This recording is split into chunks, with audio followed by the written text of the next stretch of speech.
తన్నీరు హరీష్ రావు గారు. Speaker sir, నేను 21 సంవత్సరాల నుంచి ఈ సభలో ఉన్నాను. మంత్రిగా పనిచేశాను, ప్రతిపక్షంలో కూడా సభ్యుడిగా పనిచేశాను. నా 21 సంవత్సరాల్లో క్వశ్చన్ మీరు చదివినప్పుడు మంత్రి గారు సీట్లో లేనటువంటి మొదటి సందర్భం ఈరోజు 21 సంవత్సరాల చరిత్రలో చూశాను. కొన్ని సందర్భాల్లో ఏదైనా ప్రత్యేకమైన కారణం వల్ల సభ్యుడు రాకపోతే మంత్రి గారికి ఏదైనా అర్జెంట్ ఉంటే ఇన్ఫార్మ్ చేస్తారు, క్వశ్చన్ పోస్ట్పోన్ చేసి తర్వాత తీసుకుంటారు. బట్ వెన్ స్పీకర్ కాల్స్ తప్పకుండా మినిస్టర్ గారు అక్కడ ఉన్న సందర్భం ఉంది. అయినా సభ గౌరవాన్ని హుందాతనాన్ని దృష్టిలో పెట్టుకొని నేను వదిలేస్తున్నాను. అధ్యక్ష, ఈరోజు గౌరవనీయులు బట్టి విక్రమార్క గారు, గౌరవనీయులు ఉప ముఖ్యమంత్రి బట్టి విక్రమార్క గారు నేను అడిగిన ప్రశ్నకు వారు సమాధానం ఇచ్చారు. రాష్ట్ర ప్రభుత్వం ఎఫ్ఆర్బిఎం కింద తీసుకున్న అప్పులు 51,277 కోట్లని చెప్పారు. అఫ్ కోర్స్ ఈరోజు ఉదయం నేను రిజర్వ్ బ్యాంక్ ఆఫ్ ఇండియాది కూడా రిపోర్ట్ తీసుకున్న పొద్దున్నే నెట్లో. ఈరోజు కలిపితే ఇంకో 3,000 కోట్లు పెరిగింది. ఆల్రెడీ ఇంతకుముందే 2003వ తారీఖు 5వ తారీఖు తీసుకున్నారు. ఇవాళతో కలిపితే ఇంకో 1000 పెరిగింది. 55,277 కోట్లు ఎఫ్ఆర్బిఎం కింద తీసుకున్నారు. కార్పొరేషన్ గ్యారంటీల కింద 61,991 కోట్లు తీసుకున్నారు. 10,099 కోట్లు గ్యారంటీ లేకుండా తీసుకున్నారు. మొత్తంగా కాంగ్రెస్ పార్టీ ఏడాది పాలనలో చేసిన అప్పు ఎంత అంటే 1,27,208 కోట్లు. ఒక్క ఏడాదిలో వీళ్ళు చేసిన అప్పు 1,27,208 కోట్లు. 5 ఏళ్లకు మనం లెక్క కడితే ఎంత అవుతుందంటే అధ్యక్ష, 6,36,040 కోట్ల రూపాయలు 5 ఏళ్లలో కాంగ్రెస్ ప్రభుత్వం చేయబోయే అప్పుగా దీన్ని బట్టి మనకు స్పష్టంగా కనబడతా ఉంది. ఇకపోతే అధ్యక్ష, ఈ మధ్యకాలంలో కాంగ్రెస్ పార్టీ నాయకులు వైట్ పేపర్, కాంగ్రెస్ పార్టీ పెట్టిన వైట్ పేపర్ బుక్ కూడా తెచ్చాను అధ్యక్ష. ఇది వైట్ పేపర్. అదేవిధంగా బట్టి విక్రమార్క గారు ఈ సభలో పెట్టిన పేపర్. దీని ఆధారంగా నేను పోయినసారి బడ్జెట్ సమావేశాల్లో కూడా చాలా స్పష్టంగా చెప్పాను.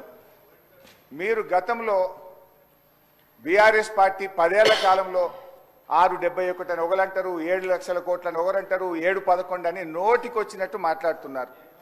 I challenge in this house, ఒకరోజు స్పెషల్గా డిబేట్ పెడతారా పెట్టండి, లేదు ఆడిటర్లను పిలిచి పెడతారా, ఫైనాన్స్ డిపార్ట్మెంట్ పెట్టి పిలుస్తారా పిలవండి. ఐ వాంట్ టు ప్రూవ్ 10 ఏళ్ల బీఆర్ఎస్ కాలంలో జరిగిన మొత్తం అప్పు కేవలం 4,17,496 మాత్రమే.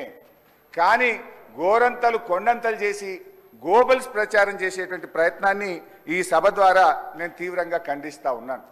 గతంలో గౌరవనీయులు బట్టి విక్రమార్క గారు ఎన్నికల ముందు ఆదాయాన్ని సమకూర్చడంలో కాంగ్రెస్ పార్టీకి అపారమైనటువంటి అనుభవం ఉంది, హామీలన్నీ నెరవేర్చడం మాకు పెద్ద సమస్యే కాదు అని ఎన్నికల ముందు చెప్పారు. వీడియో కూడా ఉంది, కావాలంటే పంపిస్తాను. ఇప్పుడు అధికారంలోకి వచ్చిన తర్వాత ఏమైంది, ఏడాది అయింది, హామీలు ఎప్పుడు అమలు చేస్తారంటే అప్పుల పేరు చెప్పి తప్పించుకునేటువంటి ప్రయత్నం చేస్తున్నారు. ఒక అబద్ధాన్ని 100 సార్లు చెప్తే నిజమైతే అనే విధంగా గోబల్స్ ప్రచారం చేస్తూ ఉన్నారు. అందుకే ఈ శాసనసభ వేదికగా సభ్యులకు రాష్ట్ర ప్రజలకు కూడా ఈ 7 లక్షల కోట్ల అప్పు అని కాంగ్రెస్ పార్టీ చేస్తున్న ప్రచారం తప్పు అని ఈ సభ ద్వారా రాష్ట్ర ప్రజలకు నేను తెలియజేయదలుచుకున్నా అధ్యక్ష. ఆర్బీఐ కంటే గొప్ప వాళ్ళు అయితే ఉండరు అధ్యక్ష. ఇన్ఫ్యాక్ట్ అధ్యక్ష, ఈ 4,17,496 కోట్లలో కూడా 10 ఏళ్ల బీఆర్ఎస్ పాలనలో 4-5 ప్రత్యేకమైన విషయాలు ఉన్నాయి. 2 వరుస కరోనా సంవత్సరాలు రావడం వల్ల కేంద్ర ప్రభుత్వం అప్పుడు మొత్తం దేశం యొక్క ఎకానమీ అతలాకుతలమైంది. మీరు రాష్ట్రాలు 1.75% అదనంగా అప్పులు తీసుకోండి, క్యాపిటల్ ఎక్స్పెండిచర్ చేయండి అని కేంద్ర ప్రభుత్వం చెప్పడం వల్ల మనము తీసుకున్నటువంటి అప్పులు కూడా ఉన్నాయి. ఇది కాకుండా ఉదయ్ స్కీమ్ ద్వారా, సార్ లెట్ మీ కంప్లీట్, ఆ తర్వాత అని చెప్పమనండి. Let me complete. అంటే లేస్తే సత్యదూరమైన మాటలు మాట్లాడటం తప్ప వాస్తవాలు మాట్లాడితే తల పగిలిపోతారు అని ఏమైనా శాపం ఉందని నా అనుమానం అధ్యక్ష. వీళ్ళకి అస్సలు వాస్తవాలు మాట్లాడరు అధ్యక్ష, అన్ని సత్యదూరాన్ని. ఏంది ప్రివిలేజ్ మోషన్? మీరు ఆ ప్రివిలేజ్ మోషన్ ఇచ్చేది అధ్యక్ష. వీళ్ళు ప్రివిలేజ్ మోషన్ ఇస్తారా సభా నిబంధనల గురించి, సభా నియమాల గురించి? దేనికి ప్రివిలేజ్ మోషన్ అధ్యక్ష? దేనికి? నేను నిన్న చూపించాను నేను అధ్యక్ష. రూల్స్ బుక్ వాళ్ళ హయాంలో తయారు చేసింది. పాత రూల్స్ బుక్ అన్నిటిని కూడా మార్చేసి వాళ్ళకు అనుకూలంగా ఉండేటట్టుగా రూల్స్ బుక్ అంతా తయారు చేసుకొని సభలు పెట్టి ఆ రూల్స్ బుక్లో ఏం చూపించారు అధ్యక్ష?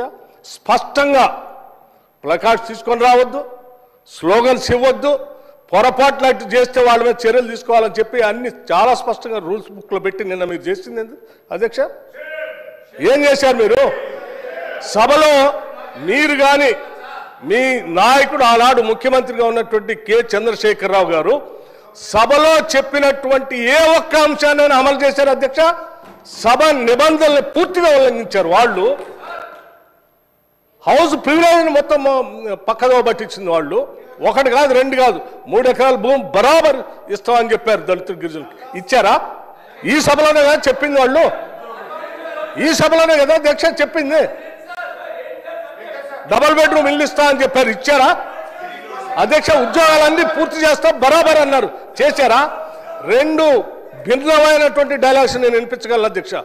బరాబర్ ఉద్యోగాలు ఇస్తాం అన్నది ఒకటి, ప్రభుత్వంలో ఏడున్నాయి ఉద్యోగాలు యాడ తీసుకొచ్చిస్తామని అడిగింది ఇక్కడ నుంచే.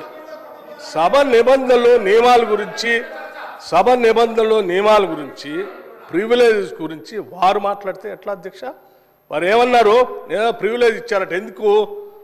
సభ జరిగేటప్పుడట సభలో ఏంటి ప్రభుత్వానికి సంబంధించిన అంశాలన్నీ బయట మాట్లాడకూడదు కదా, మీరు ఎట్లా మాట్లాడతారు? ఏం అధ్యక్ష నేను మాట్లాడింది ఏంటి? మీరు తప్పుడు సమాచారం ఈ రాష్ట్రానికి అప్పుల పైన ఇస్తా ఉంటే ఆ అప్పులకు సంబంధించి ప్రజలకు తెలియాలని చెప్పి 7,11,000 పైన ఉన్నటువంటి అప్పుల లెక్కలు బరాబరుగా చెప్తూ ఆ అప్పులు తీసే క్రమంలో మీరు చేసిన 66,000 కోట్ల అప్పుల్ని మేము తీర్చామని చెప్తూ అట్లాగే రైతులకు ఇంకో 21,000 కోట్ల రూపాయలు రుణమాఫీ కింద ఆపు ఇచ్చామని అన్నప్పుడు ఒక జర్నలిస్ట్ అడిగాడు, అయ్యా రైతులకు భూమి ఉన్నటువంటి వాళ్ళు అందరికి ఇస్తున్నారు, బాగానే ఉంది, మరి అసలు మా భూమి లేని మా నిరుపేద ప్రజల కూలీలకు కూడా మీరు అప్పుడేదో ఇచ్చారు కదా అని ఇస్తా అన్నారా? 12,000 ఇస్తారంటే ఎస్ అవి కూడా ఇస్తామని అన్నాం. భూమి లేని నిరుపేద కూలీలకి 12,000 కూడా ఇస్తాము. అది ఒక జర్నలిస్ట్ అడిగిన దాని మీద ఇస్తామని చెప్పిన దాన్ని అది ప్రివిలేజ్ మోషన్. నిరుపేద కూలీలకి 12,000 మేము ఇస్తామని చెప్పినట్టు మాటను ఇస్తామంటే నీకేమైనా ఇబ్బందా? కూలీలకి ఇయ్యొద్దా? ఏంది ఈ భూస్వాముల మనస్తత్వం? ఏంటా ఇబ్బంది? ఏం ఇబ్బంది అంటే దానికంటే ప్రివిలేజ్ మోషన్ ఇస్తారట. రైతు కూలీలకి 12,000 ఇస్తారా అని ఒక జర్నలిస్టు అడిగితే ఇస్తామని అన్నాం. అది ప్రివిలేజ్ మోషన్. రైతు కూలీలకు ఇస్తా అంటే ప్రివిలేజ్ మోషన్. ఇది ఎక్కడ ప్రివిలేజ్ మోషన్ అధ్యక్ష? ఇది ఎక్కడ ఉల్లంఘన? ఏ ఉల్లంఘన? రైట్. ఇంకోటి చెప్పారు, 7,11,000 పైన రుణం ఉంది అని తప్పుడు చెప్తున్నారు. మొత్తం తప్పులు చెప్పిందే మీరు కదా. 10 సంవత్సరాల పాలనలో తప్పు చెప్తుంది. 10 సంవత్సరాల పాలనలో తప్పు చెప్పినందుకే 6 నెలలకోసారి మర్చిపోతుంది అధ్యక్ష. వీళ్ళకి 6 నెలలకోసారి ఎందుకు పోతుంది నాకు అర్థం కావట్లేదు. ఆ సాధారణ ఎన్నికలప్పుడేమో ప్రజలు మొత్తం 6 నెలల క్రితం డిసెంబర్లో మొత్తం వాళ్ళని పంపించారు 2023. అది అయిపోయిన 6 నెలలకి పార్లమెంట్ ఎన్నికలు వస్తే డిపాజిట్ గలం చేసేసారు ప్రజలు. 6 నెలల తర్వాత మళ్ళీ అసలు ఇది ఏందో వాళ్ళకి ఆలోచన పోయిందేమో, అసలు రాష్ట్ర ప్రజలు అన్ని తప్పుదోలు పట్టించారు. ఇది ఎక్కడ అన్యాయం అధ్యక్ష? ఇవన్నీ ప్రజలు ఇంత తిరస్కరిస్తూ ఉంటే ప్రజల కోసం పనిచేసే మా పైనట ప్రివిలేజ్ మోషన్ అంట. ఎట్లా అధ్యక్ష? మీరు అడిగారు అప్పులు ఎన్ని ఉన్నాయని, చాలా స్పష్టంగా మేమేం దాచుకోలేదు అధ్యక్ష. అప్పులు తీసుకునే ప్రతిదీ ఆర్బీఐ ద్వారా బ్యాంకు ద్వారా నిక్కచ్చిగా స్పష్టంగా ఉంటుంది అధ్యక్ష. ఆ స్పష్టంగా ఉన్న కాగితాన్ని వాళ్ళ మేము దాయలే. వాళ్ళు ప్రతి సందర్భంలో 7 లక్షల పైన అప్పు ఉందనేది ఏది మీరు కార్పొరేషన్ ఇచ్చిన గ్యారంటీస్ వాటిని ఎప్పుడు కలిపి చెప్పలే. కానీ వాళ్ళు మేము చెప్పేమే, దాచుకోలేదు కదా. మీలాగా సభను తప్పుదో పట్టించ మీరు ఎప్పుడు చెప్పలేదు. 7 లక్షల పైబడి ఉన్న మాట దాచిపెట్టారు మీరు. మేము ఇవాళ దాయాలని నువ్వు ప్రశ్న అడిగితే స్పష్టంగా ప్రశ్న సమాధానం చెప్పాం. దీనిపైన చర్చ కావాలన్నా ఫైన్, రెడీ మేము. సార్